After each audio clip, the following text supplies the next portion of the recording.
Hello everybody. So where we left off was looking at social support and some of the specific or professional kinds of supports that we can access if we are going through a stressful experience. Now, our family is often a very significant source of social support for us that we go to when we are experiencing various forms of stressful experiences. Our family members often have a huge amount of commitment and personal knowledge about us, and we often find that family members do feel a greater sense of obligation or reciprocity when it comes to providing the kind of support that we might be looking for, but it also could be a greater potential for conflict. We've talked a little bit about that, how family members can be a huge source of support, but also themselves a huge source of stress, depending on, of course, our family dynamics. So that's a really important factor to consider. In our society, there are a number of different places that we find what we would call natural helpers or mentors. So people in our society that might be providing informal kinds of social support to community members that might not be considered someone who would provide this kind of support. But in reality, they actually do provide a very important social service for people. The kind of classic example would be the barber or hairdresser, hairstylist, right? You go get your hair done, you chat, you've got a nice relationship with this person, or it could be provided through a more formal program like Big Brothers, Big Sisters. It could be provided through, a librarian program, etc. So we need to consider those kinds of options as well for social support. Now, another really big area that we're concerned about or interested in community psychology is mutual help groups. So a mutual help group is, I'm sure, something that we're all probably, again, familiar with to some extent or another. What this is it's a voluntary association, usually. It's voluntary, of folks who share some sort of a situation or status that they identify with one another, and that this experience has produced challenges for them for coping with stress. Now, the classic example that you can see here with my image of the AA logo is Alcoholics Anonymous. So in this case, the challenge for coping with stress would be an addiction to alcohol, and what Alcoholics Anonymous provides for people is some sort of a mutual group, mutual help opportunity where people can informally get together and receive support in a social setting from other people who have gone through similar experiences. Now, when it comes to mutual help, there are some distinctive features, right? So this is obviously going to be a group of people who have common concerns. Maybe they've gone through similar experiences.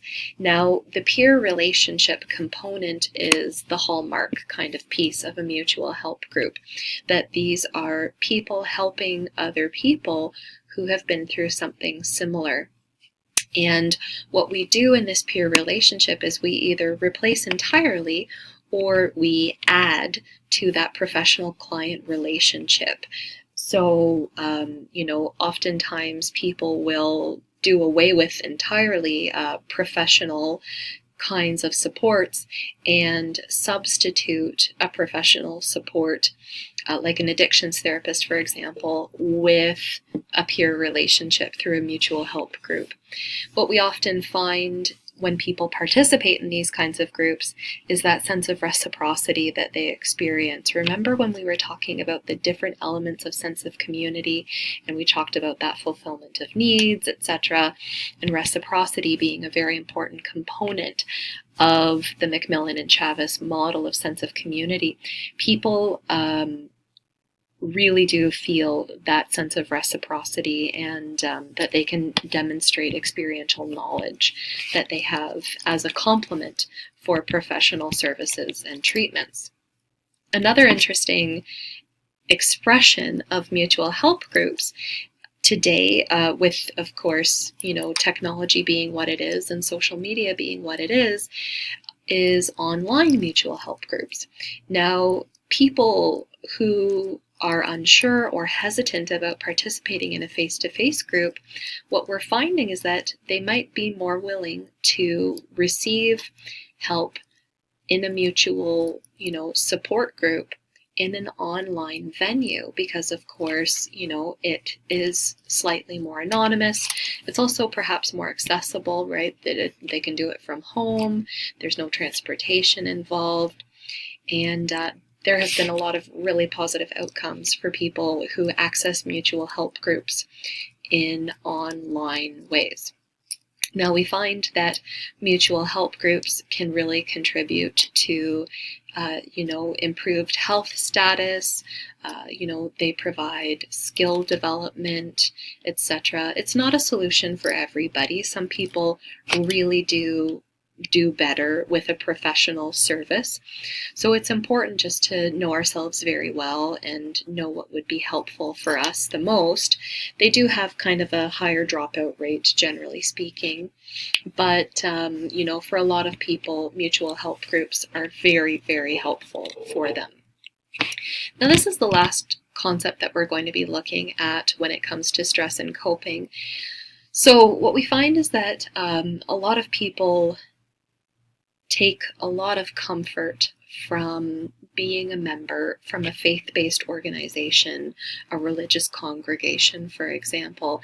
And traditionally, historically, faith-based organizations have provided a ton of very important support for people when they're going through difficult or stressful situations.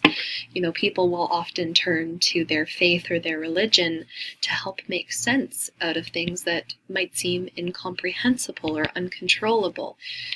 Turning to a higher power or a god, for example, might be very important form of coping. For a number of different reasons that can provide people with an awful lot of comfort. And so this is fantastic, right? This is a really important way that people can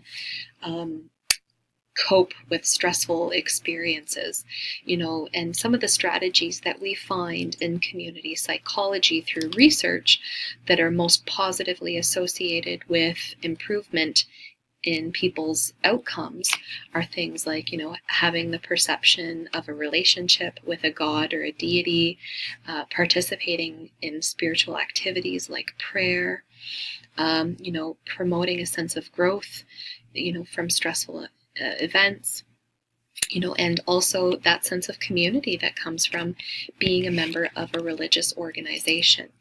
So some really important stuff. So this week has been a little bit more time intensive in terms of the content that we've looked at. So well done, everybody. You're doing really great work. This is the official end of your second unit. Woo! So excellent job. Again, hang in there. You're doing really well. Just a quick recap for some of the concepts that we've looked at for Chapter 8. We have talked about risk factors and protective factors. We talked about the different reactions that we can have to stressful experiences and different ways that we can cope with that. We looked at the importance of social support. This is huge for us in community psychology.